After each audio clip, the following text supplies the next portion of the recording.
Hello friends, welcome to the MPS academy. I hope आप सभी अच्छे होंगे, पढ़ाई कर रहे होंगे, घर पे सेफ होंगे। देखिए, आज के इस लेसन में हम लोग सोल्व करेंगे एसएससी सीएचएसएल 2019 के 2 जुलाई थर्ड शिफ्ट के क्वेश्चंस को। ठीक है, हम लोग यहाँ पर CGL, CHSL, CPO, MTS, stenographer, CGL mains और सीपीओ मेंस, इस सारे क्वेश्चंस को हम लोग सोल्व कर रहे हैं। ठीक है, डेली एक लेसन आपको यहाँ पर डेली जो है एक लेसन आपको यहाँ पर दिया जा रहा है।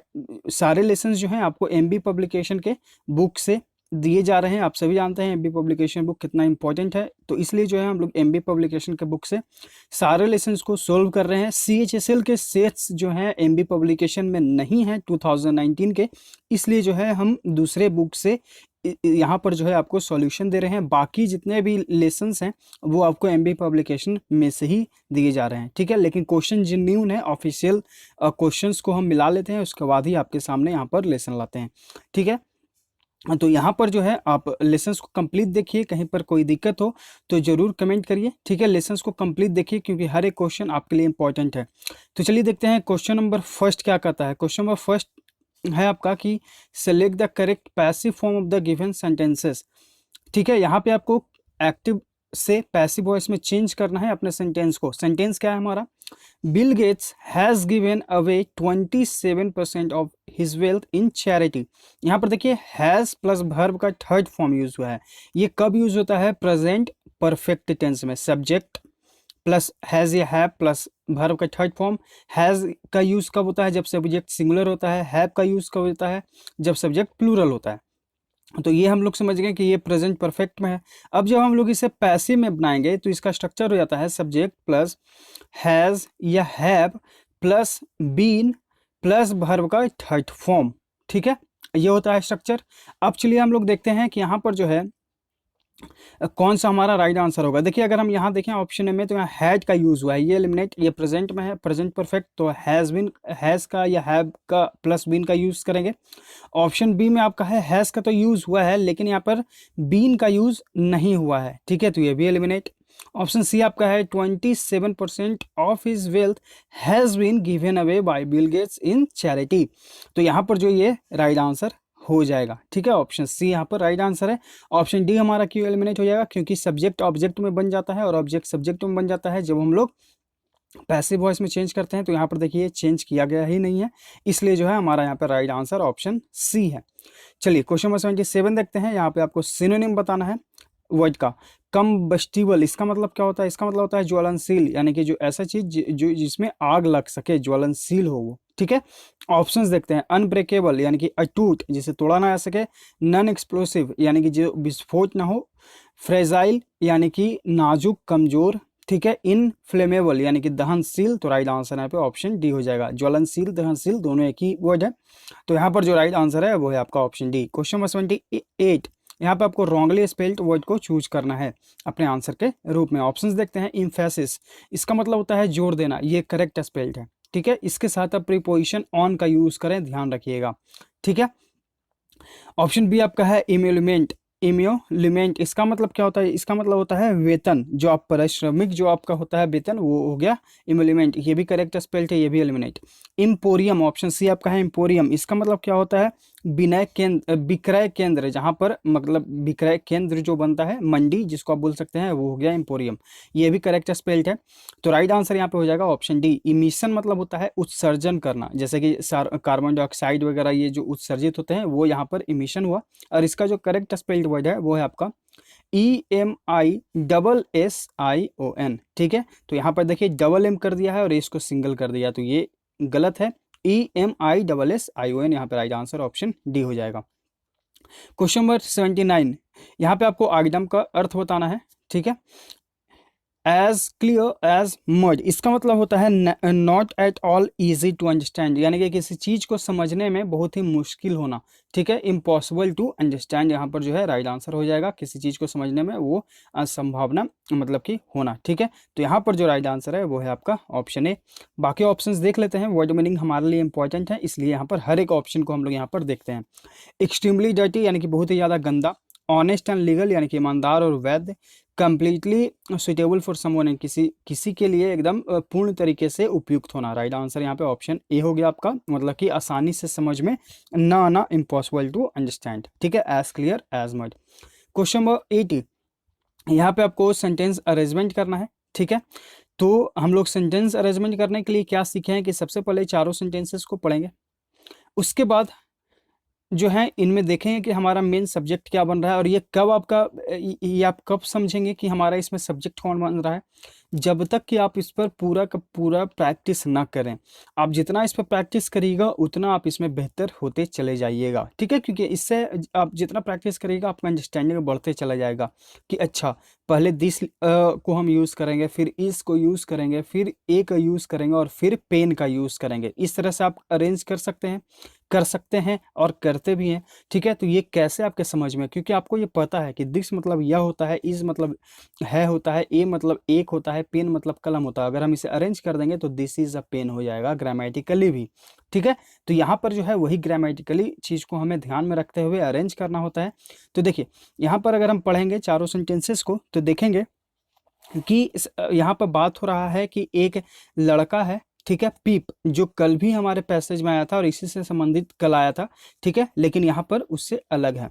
ठीक है, देखिए एक लड़का है पीप, वह जो है अनाथ होता है, who is about 7 years old, और वो जो है लगभग 7 साल का होता है। Encounters and escaped convict in the village graveyard, वो जो है मुठभेड़ होता है उसका किससे, एक भागा हुआ कैदी से विलेज के ग्रेवयार्ड यानी कि कब्रिस्तान में क्रिसमस के शाम में। ठीक है, उसके बाद क्या होता है, उसके बाद होता है कि द कन्विक्ट, अब यहाँ पे बात आ रहा है कन्विक्ट के बारे में, यानी कि जो अपराधी होता है भागा हुआ। The convict scares Pip into stealing food and file, वह जो है उसे डराता है कि जाओ और खाना और फाइल को चोरी करो। स्टील मतलब होता है चोरी करना। ठीक है, peep who lives with his elder sister and her husband, वह पीप जो है अपने बहन और उसके पति जॉय के साथ जो रहता है, जो एक ब्लैक स्मिथ होता है। ठीक है, steals a file and some food, वह क्या करता है, ब्लैक स्मिथ मतलब होता है लोहार। वो लोग क्या करते हैं कि फाइल को चुराते हैं और खाने को भी चुराते हैं।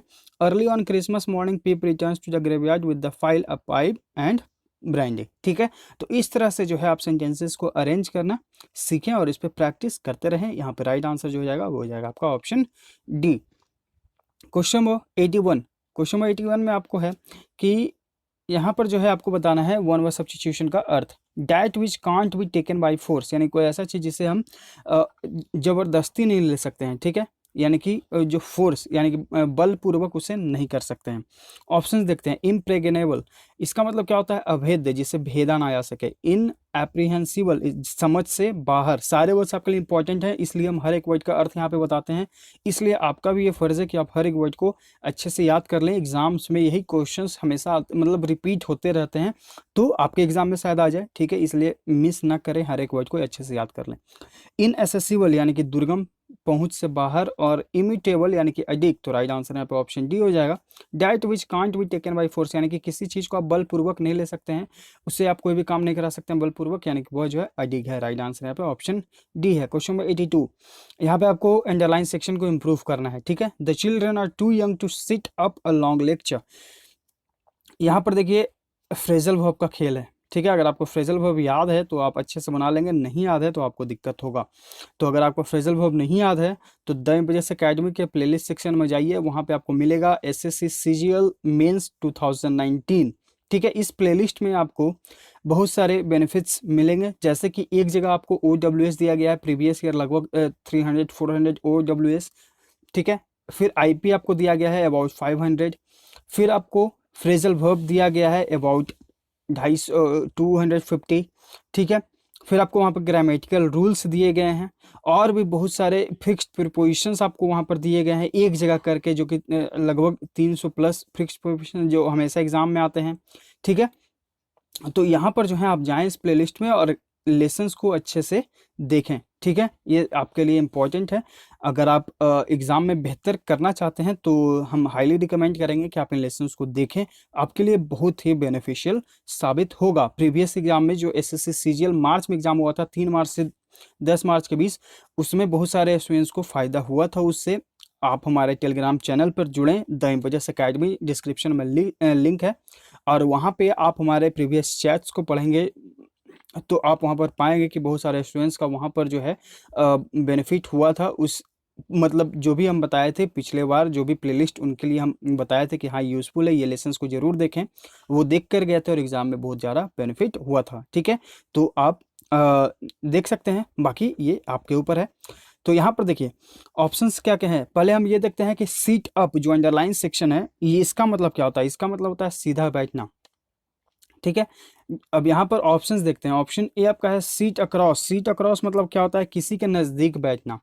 सीट थ्रू यानी कि अंत तक, कोई परफॉर्मेंस के अंत तक बैठना। ठीक है, no improvement. Seat away. Seat away मतलब क्या होता है, to not go near involve with someone, यानी कि आप किसी के चीज़ में या किसी चीज़ में जो है इन्वॉल्व नहीं होना चाहते हैं, सम्मिलित नहीं होना चाहते हैं। राइट आंसर जो हो जाएगा वो हो जाएगा आपका ऑप्शन बी।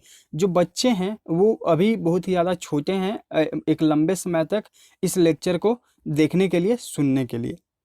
ठीक है, तो राइट आंसर यहाँ पे ऑप्शन बी है। सी थ्रू मतलब भी वही होता है कि stay you need to get for a performance, मतलब कि एकदम लंबे समय तक जो है परफॉर्मेंस के बैठने के लिए वहाँ पर होना। ठीक है, तो वहाँ पर बच्चे जो हैं इतने लंबे समय तक नहीं सुन सकते हैं।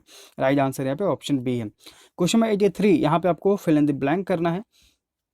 फाइनेंशियल इंस्टीट्यूशंस, जो आर्थिक संस्थाएं थी, that had their premises in the World Trade Center, जिनकी वहाँ पर शाखाएं थी, प्रेमाइसेस यानी कि शाखाएं, branch in the World Trade Center were crippled. Crippled मतलब कि खराब कर देना। ठीक है, अपंग बना देना। ठीक है, by the loss of fill in the blank and hardware. Options देखते हैं। ऑप्शन ए आपका है पर्सन यानी कि व्यक्ति, पर्सोनल मतलब कर्मचारी, इंडिविजुअल यानी कि व्यक्तिगत, और ग्रुप यानी कि समूह। तो loss of personnel and hardware यानी कि किसी, जैसे मान लीजिए कि एक बिल्डिंग है, यहाँ पर इस बिल्डिंग में 100 कर्मचारी हैं, स्टाफ्स हैं। ठीक है, और अगर इस बिल्डिंग में कुछ भी प्रॉब्लम हो जाता है तो ये स्टाफ्स तो ऑटोमेटिकली चले ही जाएंगे। ठीक है, अगर कोई प्रॉब्लम होगा तो ये स्टाफ तो चले जाएंगे। तो यहाँ पर वही बात हो रहा है कि loss of staffs and hardware, मतलब पर्सनल एंड हार्डवेयर है कि पर्सनल यानी कि कर्मचारी, स्टाफ, और जो हार्डवेयर थे उसका लॉस हुआ। क्वेश्चन नंबर 84, यहाँ पे आपको एंटोनिम बताना है वर्ड का। कोरोबोरेट। कोरोबोरेट मतलब क्या होता है, समर्थन करना, पुष्टि करना। अब इसका एंटोनिम बताना है, यहाँ के विपरीत। ऑप्शंस देखते हैं। कन्फर्म यानी कि पुष्टि करना, कॉन्ट्राडिक्ट यानी कि विरोध करना। ठीक है, खंडन करना। अप्रूव मतलब क्या होता है, मंजूर। और वेरीफाई यानी कि सत्यापित करना। राइट आंसर है ऑप्शन बी है, कोरोबोरेट यानी कि समर्थन करना, और एक व्यक्ति जो उस चीज़ का विरोध कर रहा है। Right answer option B. Question 95, यहाँ पे आपको इनडायरेक्ट स्पीच बताना है। I asked the shopkeeper what is the price of this bike. कल भी ऐसे हम लोग क्वेश्चंस को सोल्व किए थे। यहाँ पे हम डायरेक्ट जाएंगे। राइट आंसर यहाँ पे ऑप्शन है, I asked the shopkeeper what the price of that bike was. यहाँ पर देखिए दिस है, तो जब भी हम लोग इनडायरेक्ट में बनाते हैं तो दिस का दैट हो जाता है, टुडे का द सेम डे हो जाता है, यस्टरडे का क्या हो जाता है, द प्रीवियस डे, टुमारो का द नेक्स्ट डे। ठीक है, और फिर यहाँ पर जैसे ये सेंटेंस पास्ट है तो आगे वाला पार्ट भी जो है, जो इन्वर्टेड कॉमास में होता है, जब वो इनडायरेक्ट स्पीच में चेंज करते हैं तो वो भी पास्ट में ही बन जाता है।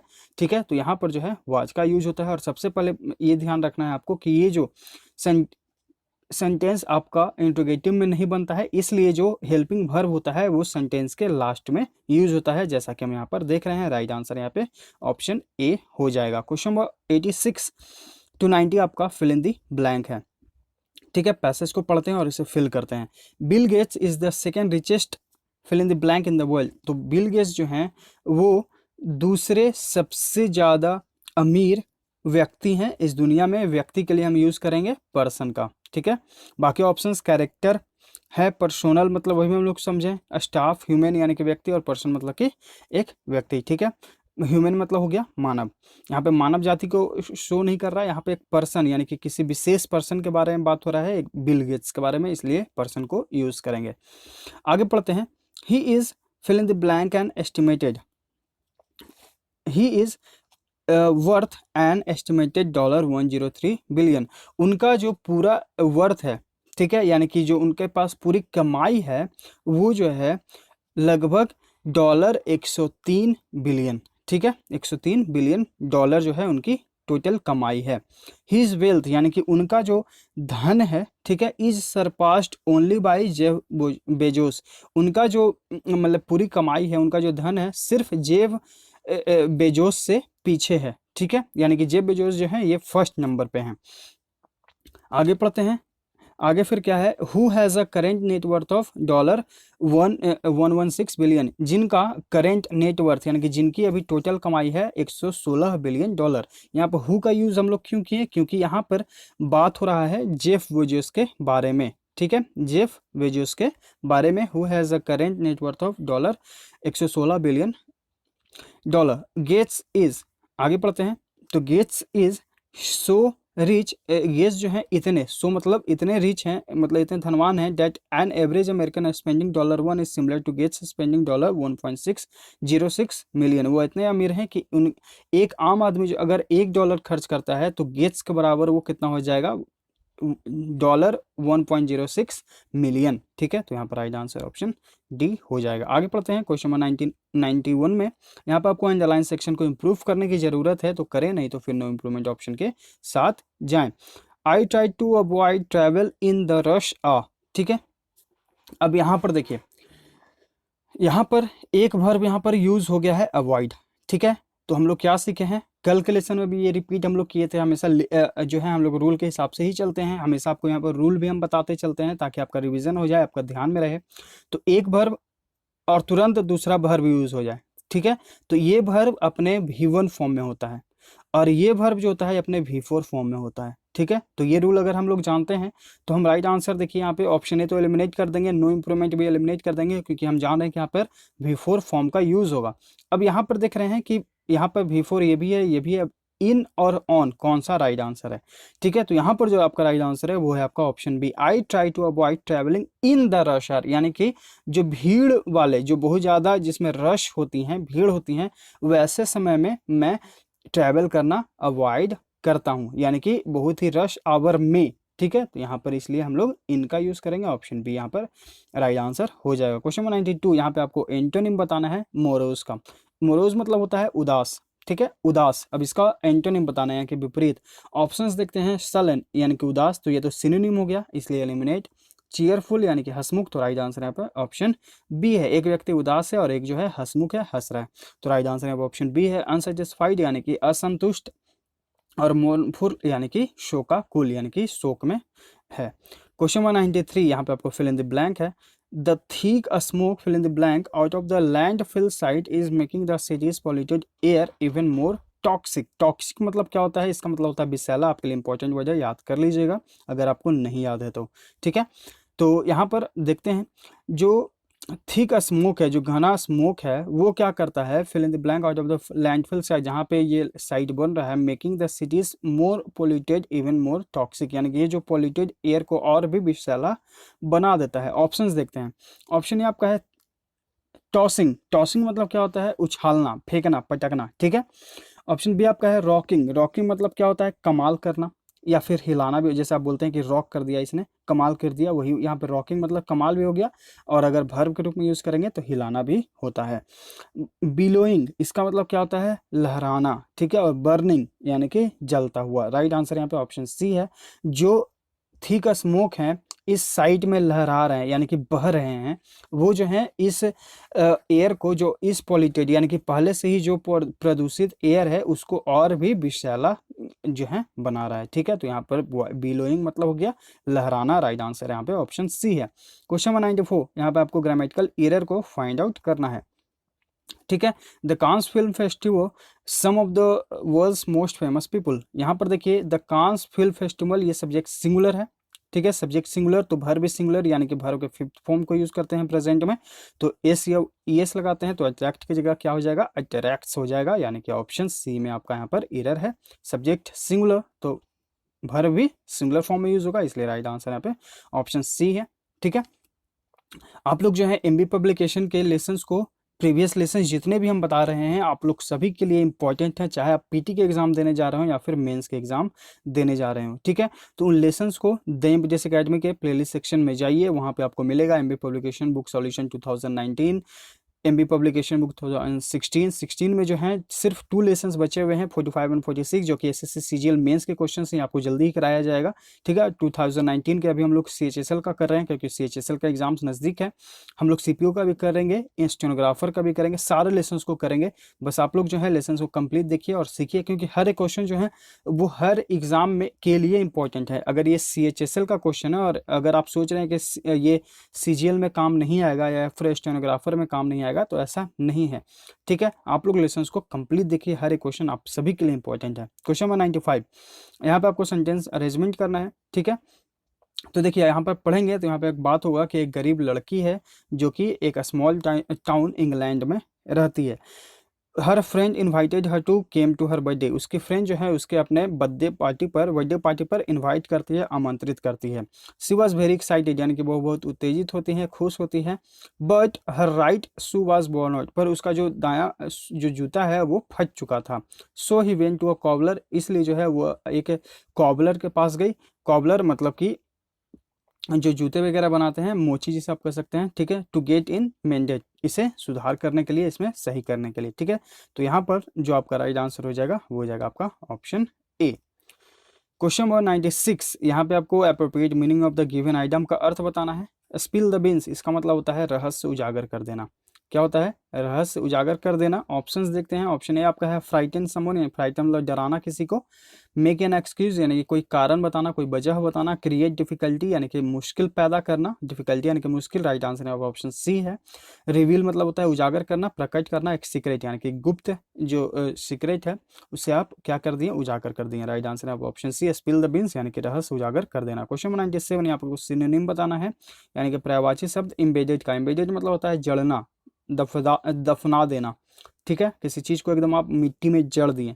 ठीक है, या फिर व्यक्ति को दफना दिए। ठीक है, तो यहाँ पर वही बात हो रहा है। ऑप्शंस देखता हूँ। ऑप्शन आपका है पुल, पुल मतलब होता है खींचना। वरी यानी कि दफनाना, तो राइट आंसर है ऑप्शन बी है। डिगअप यानी कि खोदना। राइज यानी कि वृद्धि, उन्नति। ठीक है, right answer option B. Question 98 में आपको फाइंड आउट करना है ग्रामेटिकल एरर को। Different coloured natural foods not only put a smile on children's faces and also benefit their overall growth। जो डिफरेंट कलर्ड नेचुरल फूड्स हैं, यानी कि अलग प्रकार के, विभिन्न प्रकार के जो कलर फूड नेचुरल यानी कि प्राकृतिक फूड्स हैं, वो सिर्फ बच्चों के चेहरे पर मुस्कान नहीं लाते हैं, बल्कि उनके ओवरऑल यानी कि पूरे ग्रोथ के लिए भी लाभदायक होते हैं। ठीक है, वृद्धि के लिए लाभदायक होते हैं। अब यहाँ पर देखिए हम लोग एक चीज़ सीख चुके हैं, नॉट ओनली बट ऑल्सो। ठीक है, ये हम लोग सीख चुके हैं। तो यहाँ देखिए, यहाँ पर तो नॉट ओनली का यूज हुआ है। ठीक, अब यहाँ पर लेकिन एंड ऑल्सो का यूज हुआ है, जबकि हम लोग क्या सीखे हैं? बट ऑल्सो का यूज करना सीखे हैं, नॉट ओनली बट ऑल्सो। तो यहाँ पर जो आपका एरर हो जाएगा क्वेश्चन नंबर 98 का, वो हो जाएगा कौन सा आपका? वो हो जाएगा आपका ऑप्शन देखिए, ऑप्शन सी। यहाँ पे एंड की जगह क्या यूज करेंगे? बट ऑल्सो का यूज करेंगे, बट ऑल्सो। यहाँ पे ऑप्शन सी यहाँ पे एरर हो जाएगा। क्वेश्चन नंबर 99, यहाँ पे आपको OWS बताना है कि वन व substitution a large impressive house, यानी कि एक बहुत ही बड़ा घर, सुंदर घर, उसे क्या कहा जाता है? मैंसन यानी कि हवेली। तो राइट आंसर यहाँ पे ऑप्शन ए है, हवेली हमेशा बड़ा ही होता है। बाकी ऑप्शन देखते हैं। सैक यानी कि झोपड़ी। केबिन यानी कि एक छोटा सा रूम, कुटिया बोल सकते हैं, घर बोल सकते हैं, एक छोटा सा। फोर्ट यानी कि किला। राइट आंसर यहाँ पे ऑप्शन ए है। क्वेश्चन नंबर 100, यहाँ पे आपको रॉन्गली स्पेल्ड को चूज करना है। ऑप्शंस देखते हैं। बूटी, बूटी मतलब होता है लूट का माल, ये आपका करेक्ट स्पेल्ड है, अर्थ याद करते जाइएगा, लूट का माल। ऑप्शन बी आपका है ब्रूड, ब्रूड मतलब होता है बच्चा या फिर अंडे देना, समूह भी होता है, ये करेक्ट स्पेल्ड है। ऑप्शन सी आपका है ब्लॉसम, ये आपका राइट आंसर हो जाएगा। ब्लॉसम का जो स्पेल होता है वो होता है BLOSSOM। ठीक है, यहाँ पर डबल एस जो है मिसिंग है, तो ब्लॉसम मतलब क्या हो गया? ब्लॉसम मतलब हो गया खिलना, जैसे फूल खिलते हैं, वही आपका ब्लॉसम यहाँ पर है। तो राइट आंसर ऑप्शन सी है। बोस्ट यहाँ पर ऑप्शन डी है, BOAST, ये आपका करेक्ट स्पेल्ड है। ठीक है, बोस्ट मतलब क्या होता है? ढिंग हाँकना, यानी कि आप जो है खुद की बड़ाई करते हैं। राइट आंसर यहाँ पे ऑप्शन सी था, डबल एस यहाँ पे होगा, BLOSSOM। ठीक है, तो ये है इस पूरे सेट का सॉल्यूशन। अगर आपको समझाने का तरीका मेरा अच्छा लगा तो प्लीज़ लाइक करिए, लेसन्स को ज़्यादा से ज़्यादा शेयर करते रहिए अपने स्टडी ग्रुप्स में, ताकि और लोग जो हैं इसे देखें, समझें, सीखें और हमारे साथ जुड़ें। अगर आप नए हैं, पहली बार देख रहे हैं इस लेसन को, अगर आपको अच्छा लगा तो प्लीज़ चैनल को सब्सक्राइब भी कर लीजिए, ताकि आपके पास नोटिफिकेशन जाता रहे, आप अपडेट होते रहें। मिलते हैं आगे के लेसन्स में। Thank you.